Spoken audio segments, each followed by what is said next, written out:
A typical 62-year-old earning just $65,000 can be shut out of marketplace subsidies entirely and face ACA premiums over $1,500 a month, more than $18,000 a year, the moment they leave employer coverage. That is because the enhanced tax credits expired at the end of 2025, and the old 400% federal poverty level subsidy cliff came roaring back. So which one should you actually pick? And when does the answer flip? I read the fine print, so you don't have to. Here is why this decision is worth real money. In 2026, marketplace premium tax credits generally cut off at 400% of the federal poverty level, about $62,600 for a single person, according to 2025 guidelines. Earning even $1 over that line can mean paying full-price ACA premiums that at age 62 often exceed $1,000 to $1,500 per month. Get this wrong across a 3-year pre-Medicare gap, and the difference can top $30,000. So let's put both options head-to-head. Here is the at-a-glance picture. Employer coverage comes with a hidden employer subsidy, often thousands of dollars a year you never see. But taking it usually disqualifies you from marketplace help. The marketplace can be cheaper if your income qualifies for tax credits. But above 400% of poverty, you pay full sticker price. And at 62, insurers can charge up to 3 times the price of a 21-year-old under ACA rating rules. Employer coverage is the default for most working-age Americans, and for good reason. The majority of people under 65 get their health coverage through a job-based plan that the employer typically subsidizes, according to the Department of Labor. If your share of the premium is modest, say $500 a month while your employer quietly covers the rest, this is usually the cheapest route, and there is no income cliff to worry about. It suits anyone still working who values simplicity and predictable payroll deductions. The single biggest advantage of employer coverage is the subsidy you never see on your pay stub. Take a 62-year-old on an employer plan costing $500 a month. That is $6,000 a year. If they leave and buy full-price marketplace coverage above the cliff at $1,500 a month, that is $18,000 a year, a $12,000 annual difference. Over the 3-year gap before Medicare, per the research, that compounds to around $36,000, money saved largely by keeping the employer contribution and avoiding the 400% FPL cliff. The real catch is the word affordable.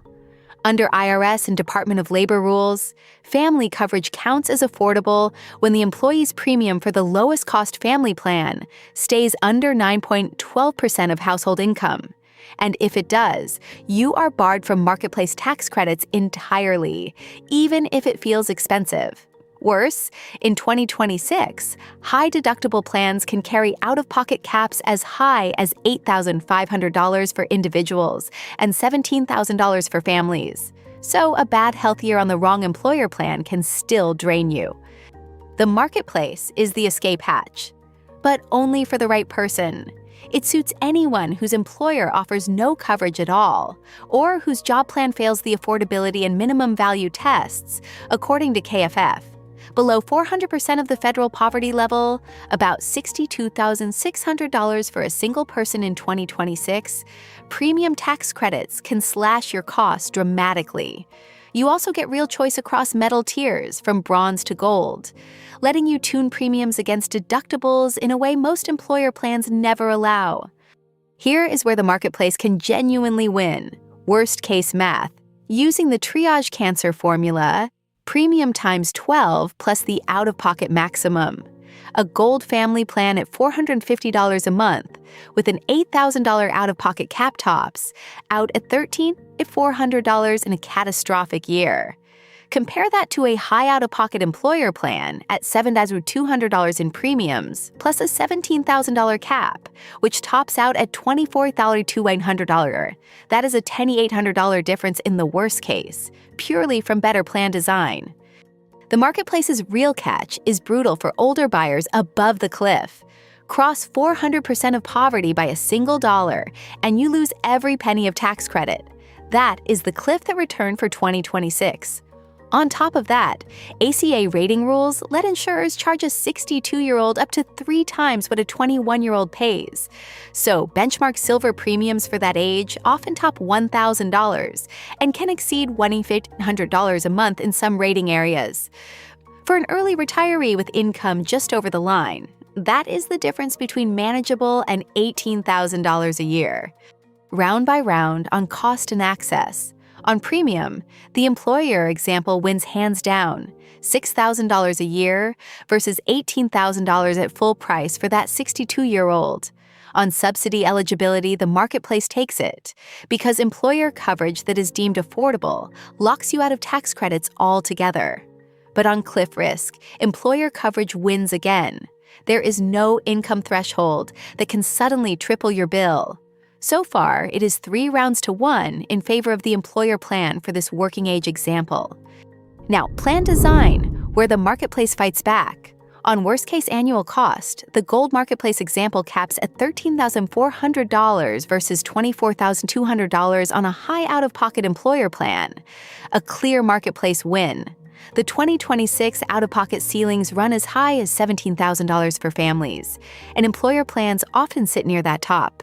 And on flexibility, the marketplace lets you pick your metal tier, while an employer plan is simply whatever HR negotiated. 3 rounds to the marketplace here.